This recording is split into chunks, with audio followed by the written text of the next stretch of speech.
Christos Anesti. Christos Anesti.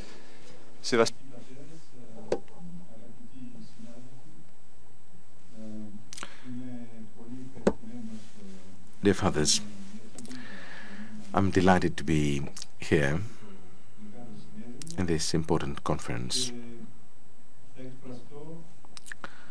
I will take the floor not as a canonist, a canonologist. I'm not a specialist in canons, but as a doctrinal specialist and a Byzantinologist, and as a simple Christian from the West. Allow me to speak in French.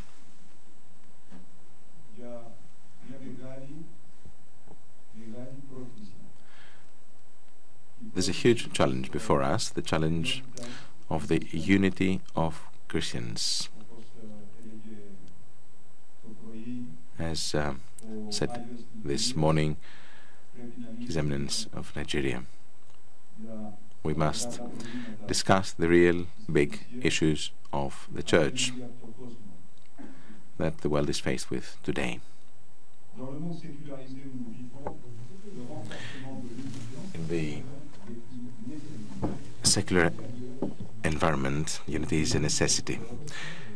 It's a compelling need for the Orthodox Church, and let me stress that, not just Christians, to safeguard their unity. During the third Pan-Orthodox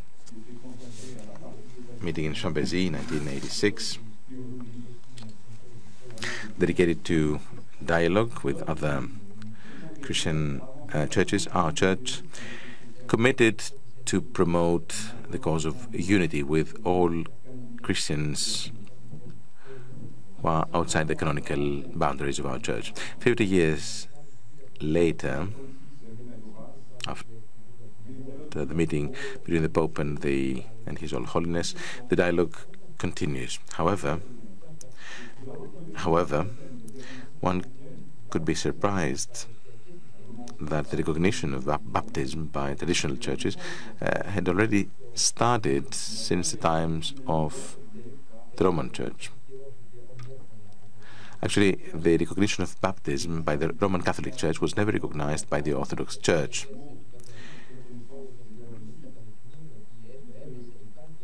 Of course, there are exchanges between the two churches, given that Pope Paul and Athenagoras consider the two churches as sister churches. So, such recognition has a symbolical character. It is not the result of a conjuncture or the result of a conjecture and or a coincidence. It is the meeting between two churches that have lots in common. This recognition of the truthfulness of the baptism, or the validity of the baptism of another church, was expressed by Moscow in August 2000, and it was reflected in a text concerning relations with the Heterodoxes. In 2000, the Orthodox Church of Poland entered into a pact with other Orthodox churches for the mutual recognition of baptism. Despite that, other autocephalous, mainly autocephalous churches, did not follow suit. This applies mainly to the Church of Greece, where we are today.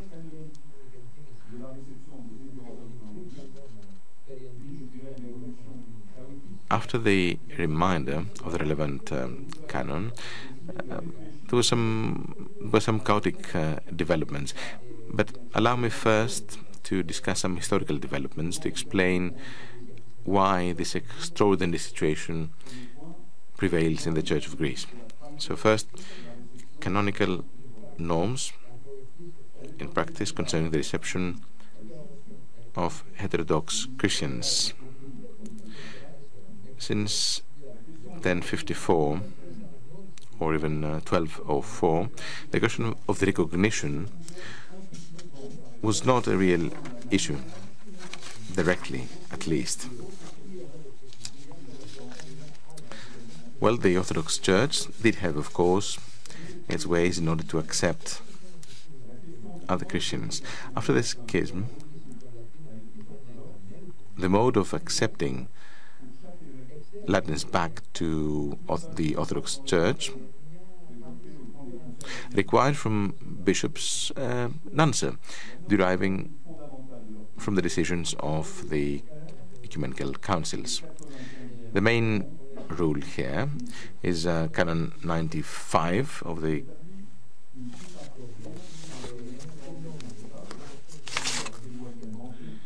Quinisext Council. There are three categories, actually, of those who have detached from the Orthodox Church. The first category concerns the heretics, serious heretics, and these must be rebaptized because their original baptism is null and void. The second category, so to speak, dissidents. This is an intermediary situation. Arians, pneumatomax, etc. These are less fundamental disagreements compared to the first category. And a simple unction is sufficient. And the third category, the schismatics, Severians, the non-Chalcedonians, that is, or Nestorians, whom can be accepted just by abjurating their errors with the libellus of faith. The three categories of converts have not changed until today. However, it is a matter of interpretation which categories or which groups actually belong to which category. This has changed over the years. The triadic and Christological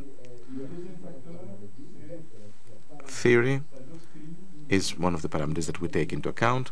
The second is the teaching. I have copies actually of my speech here.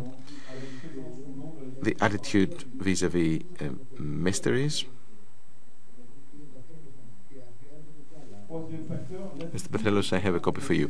Third parameter, the attitude of the group vis-a-vis the Orthodox Church. For example, during the Crusades, Orthodox Church was persecuted by the Latin Church, so there were cases where Latins were rebaptized, Latins who wanted to join the Orthodox denomination, because with their attitude they showed that they are fully detached from the other church. Fourth parameter, the situation and the personal circumstances of the repentant. Let me remind that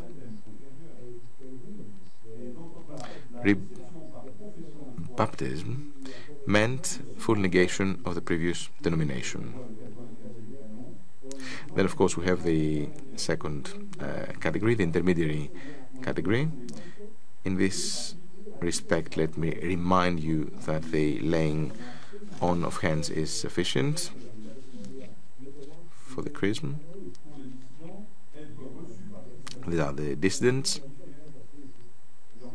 For the dissident, this admission meant that the convert is in full communion again with Christ without any conditions. For Arians and Macedonians, as Father Petrelos said this morning, these latter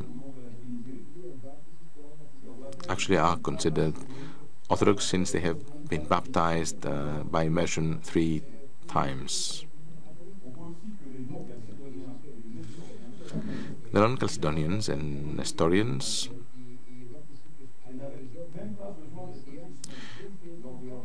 were baptized, and their baptism was considered fully valid.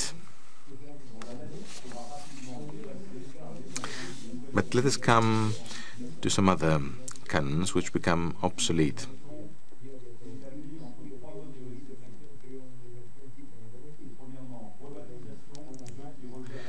Let me remind you that we have rebaptism for those who reject the Incarnation. We have a chrism for those who accept the Trinity and Incarnation, but of which the community has not recognized the priests. And the third is abjuration and confession of faith for those whose the sacraments are still valid. A few words on the history of the admission of non-Orthodox Christians. After the schism, the Orthodox Church developed in time and in mode, in terms of the way they considered these three categories of proselytes, of converts. More often than not, the chrism was the standard practices in Russia.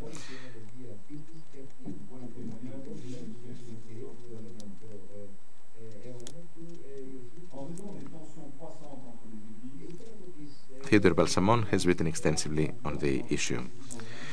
After the conflict started between churches, the Byzantines changed their position.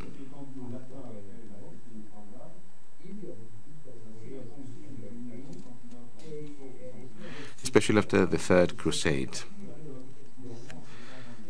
The Council of 1261 decided that the chrism could apply to all those who could reintegrate themselves in the Orthodox Church. Then we have the Council of 1484, whereby Latins could come back to the Orthodox Church through the chrism.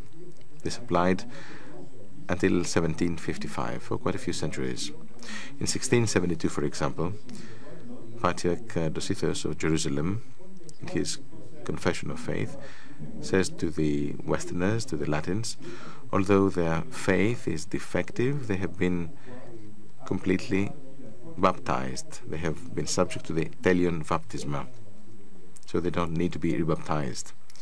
End of quotation.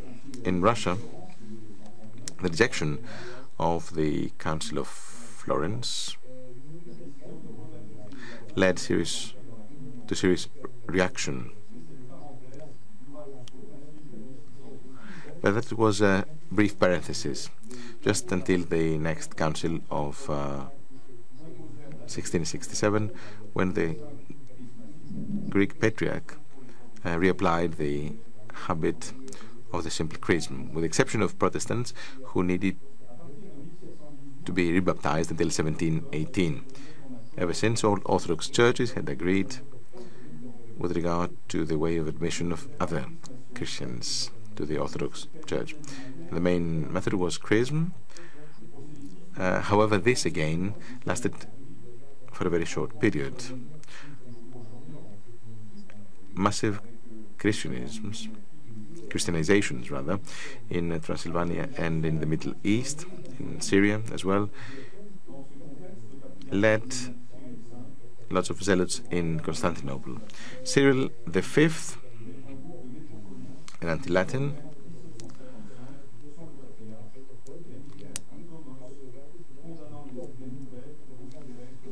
tried to defend himself, although 18 bishops took a totally different stance. They published actually a volume condemning the mistakes against the Latins. These 18 bishops maintained the confession of faith and the chrism as a way to readmit Christians back to the Orthodox Church.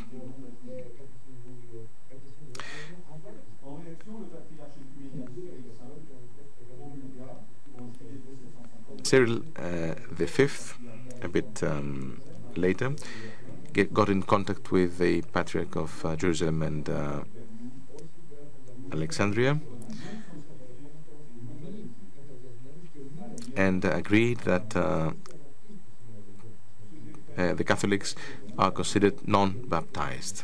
That was totally new compared to the previous Orthodox dogma and practice.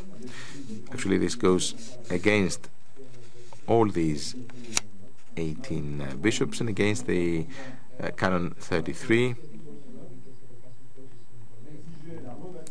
whereby the bishop or the patriarch cannot take such decision without the consent of his synod. The decree of Cyril V unfortunately became part of the practice in Greece. So the decree of Cyril V actually digressed from the established tradition which was implemented for 5 consecutive centuries. What is the Neo-Greek theological approach now? Let's see beyond the historical facts how we can understand this practice. The majority non-Greek Orthodox churches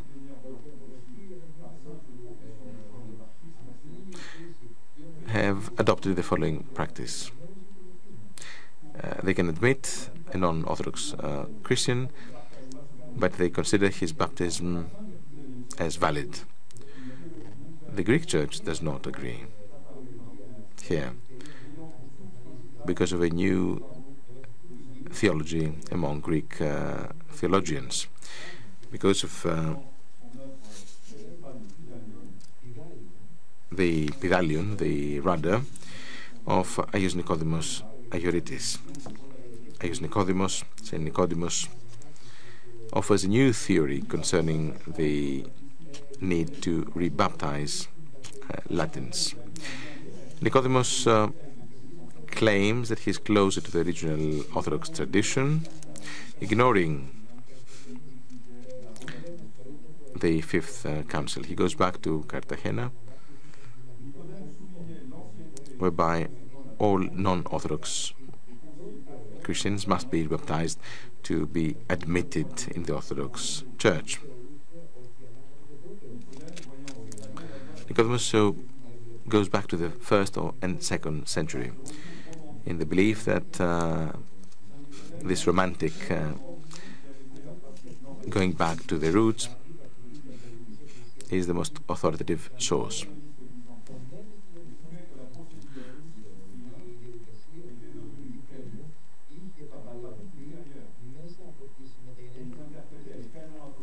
The practice, of course, adopted or suggested by Nicodemus had already become obsolete very soon, and this was corroborated by the 26th Council.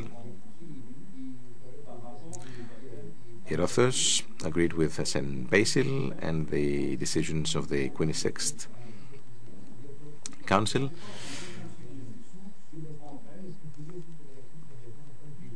Now, the various sources were later subject to some conciliation thoughts. Unfortunately, this led to a very doubtful practice in the Church of Greece.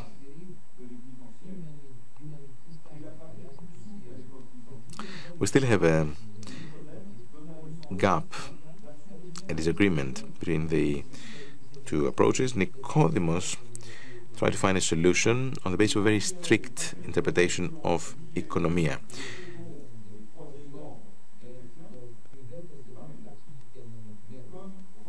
This in an effort to readmit Christians of the 2nd and 3rd category.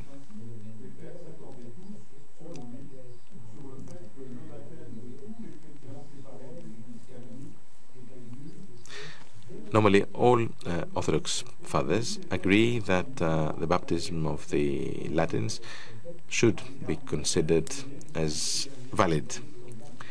The Fifth Council, which had to deal with the Nestorians and others, tried to apply economy in order to reintegrate non-Orthodox Christians. After the Epidalion, the rudder, the teaching of Nicodemus was accepted by most Orthodox Christians in Greece as the standard practice, concerning that is the rebaptization of Latins in all cases. That is, without recognizing the validity of their non-Orthodox baptism. St. Nicodemus explains why the Latin baptism is not accepted, but he's based on the Cartagena conclusions. This is defined in a very scholastic spirit, whereby Nicodemus claims the spirit of the economy. So it is not a spiritual distinction for Nicodemus, but a temporary measure taken by the bishop under certain, of course, circumstances. In other words, the church is legitimized to validate something which by design is not valid. So the baptism is revived and becomes valid and can lead to salvation. Trembella's comments on this. He has written extensively on this particular issue, whereby he agrees that all mysteries carried out by the Latins are not valid, but in order to validate them, we need to rebaptize them.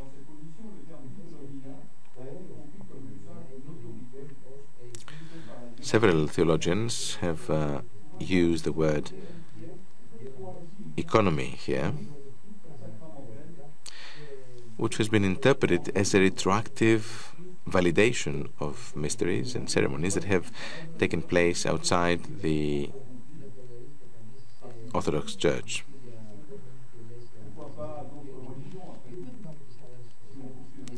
Well, if we expand this logic, the whole thing would become much more problematic. I'm afraid that this interpretation of economy is problematic, and most other Orthodox churches do not share this view of the Greek Church. Many Orthodox churches recognize the mysteries officiated by non-Orthodox priests. The same is adopted by Bulgakov, Florovsky, Zernov, and Milosh. So there is an aporia here. There's an impasse, I'm afraid, in the Greek Church, and let me corroborate this, saying that on the substance, the practice suggested based on the distinction between akrivia, the precision, and economy, is something that cannot be easily implemented. You cannot throw in the same basket Cartagena and the Constantinople Council of the 7th century. The context in which the two councils took place is totally different. Cartagena takes place at the times of persecution, while the 26th in Trullo is an imperial ecumenical council, and has nothing to do with the context in Cartagena years and years ago.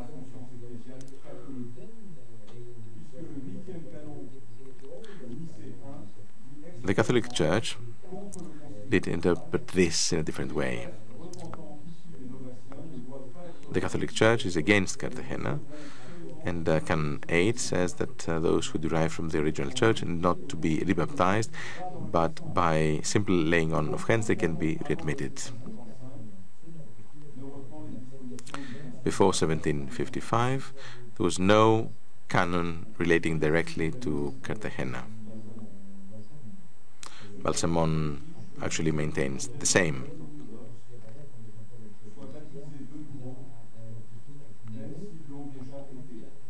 So the new, so to speak, rule requires rebaptism.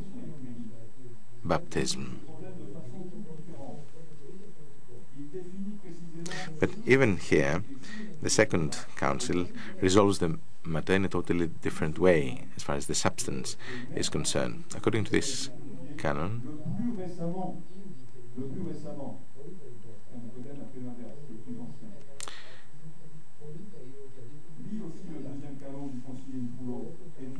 we must rebaptize, which Nicodemus accepts. Nicodemus feels the need to go back to Cartagena to corroborate his stance.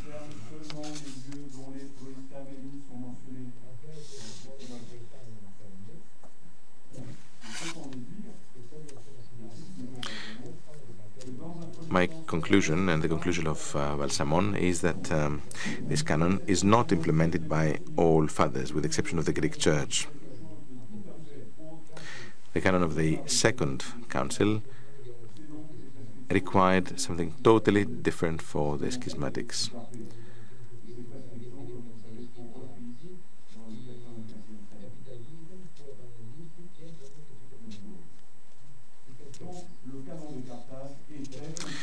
The canon of Cartagena, I must add, was considered obsolete by the Byzantines in Byzantine canonical law, let alone by the canons of today. The ecclesiastical conscience of the Queen Sixth had already progressed. Then Canon 95 simply introduces two different categories.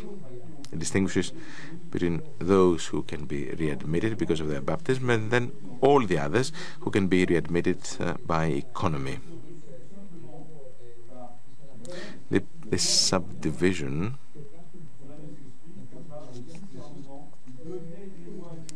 cannot be explained or corroborated but through the degree of detachment from the body of the Church.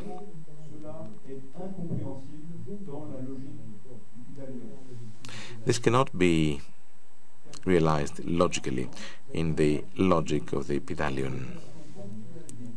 For economy means the modulation of a general rule in order to take into account the specific circumstances of the decision. So it is a rather vain effort to permanently modify a rule, as if economy is additional flexibility allowed by the canons.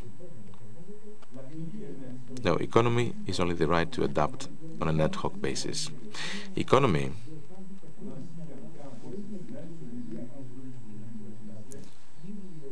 is also related to the precision of a rule. It does not have to do with the strictness of the rule. Anyway, later there was no doubt concerning the ordinance, the ordination of priests. Then the advocates of the sacramental theology believe that the recognition of baptism is not the distinction between an authentic reality, but just the expression of the legitimization offered by the Church, which makes authentic and validates something that originally was not valid. Mr. Trembelas has recognized this and has commented extensively. For all the reasons above, we believe that the theory of the economy of the sacraments detaches itself from the old tradition and the solid teaching of the Orthodox Church. Under the circumstances, and with the anti-canonical decision of 3 patriarchs, in a specific conjuncture and under unfortunate conditions, it seems that the wrong approach was adopted. The wrong approach was implemented and is being implemented despite Trullo and despite the way Byzantium realized religion. Although formally, at least, the Greek Church went back to the conclusions of 1484, the theology of the Epithalion detaches itself fully from the tradition. Actually, they go back to Cartagena and they consider that the Queen Sixth is just a diluted implementation of Cartagena. Well, in order to conclude, I really wish that a pan-Orthodox intention materializes in view to the preparations of the future Great Synod. I hope that we will be able to sit around the table and reunite the Orthodox tradition, reuniting ourselves with the Byzantine tradition. We should decide in favor of something that is compatible with the tradition of the Orthodox Church and the juridical context of our democratic societies. Thank you.